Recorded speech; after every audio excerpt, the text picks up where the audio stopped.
So ito na nga, naglabasan na yung mga manggagawa. Nag-umpisa na mag-rally sa Minjula. Naglakad na galing sa Recto Avenue papuntang Minjula.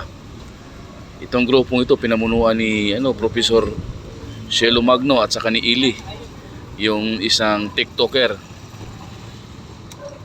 Ngayon, nag-umpisa ng mag-ingay ang taong bayan dahil sa pag-alis ng subsidy ng gobyerno sa PhilHealth. Nanawagan na rin sila ng pag-resign ng ilang mga politiko, ng mga opisyales sa gobyerno para maging maayos ang kalakaran. So ito nga, panoorin natin ang sabay-sabay. Pero bago yan, kung bago ka pa lang dito sa aking channel, please like and share, subscribe para hindi ka mapahuli sa mga balita at mga opinion dito sa ating channel. So ito na, panoorin natin. Ipaglaban! PhilHealth natin! Huwag kakawin! PhilHealth natin! Huwag kakawin! Yan!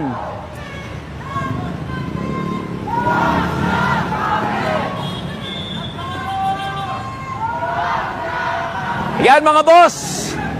Nandito kami sa Recto para kalampagin ang gobyerno natin. Yan, i-record nyo na to. Putang ina nyo mga congressman. Galit na ang taong bayan. Ayan na mga boss oh. Galit na ang taong bayan.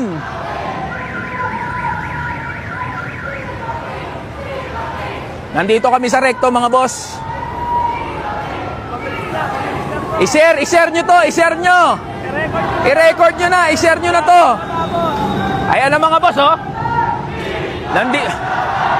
Ayan. PhilHealth namin, wag na kawin. Yan oh, takbo daw, wag urong daw, urong. Oh, yan oh. Ano? Putangin nyo mga congressman kayo, wag nyo nakawin yung PhilHealth namin. Ayan. Wag nyo nakawin yung pondo ng PhilHealth, wag nyo i-zero ang budget dyan. Galit na mga manggagawa.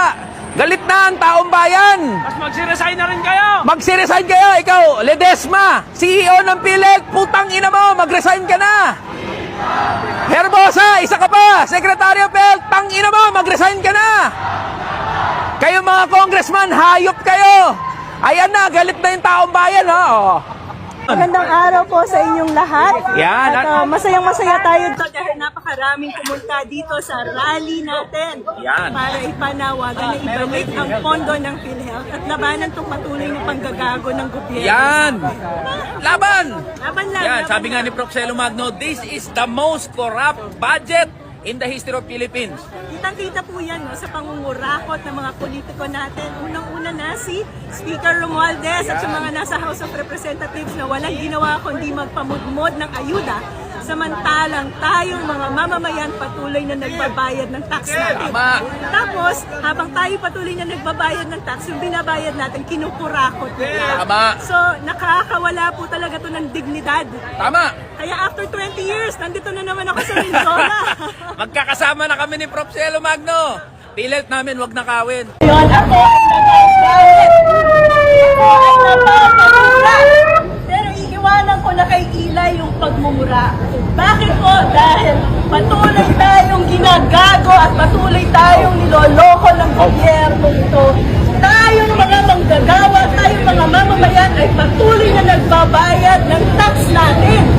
Pero patuloy naman tayong niloloko dahil yung tax na binabayad natin, imbes na ibalik sa atin sa serbisyo, kagaya ng PhilHealth at maayos na edukasyon, ito ay inilalagay sa ayuda, inilalagay sa akap pang pamudmod ng mga politiko, lalo na si Speaker Romualdez na walang ginawa kung hindi mag-roadshow para magpamudmod ng akap. So yung kinikita natin, yung pinagpapagura natin, yung tax na binabayad natin, na pumunta para sa patronage politics, nakakawala po ng dignidad. Kung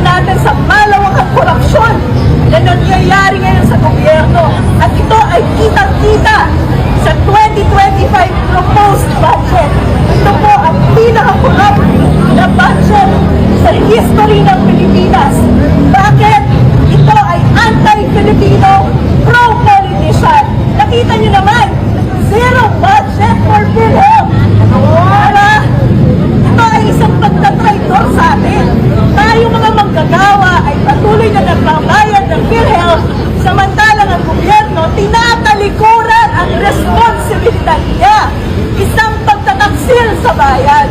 Nakita nyo naman, budget ng edukasyon, binawasan. Pero yung infrastructure, dinagdagan ng 200 billion pesos.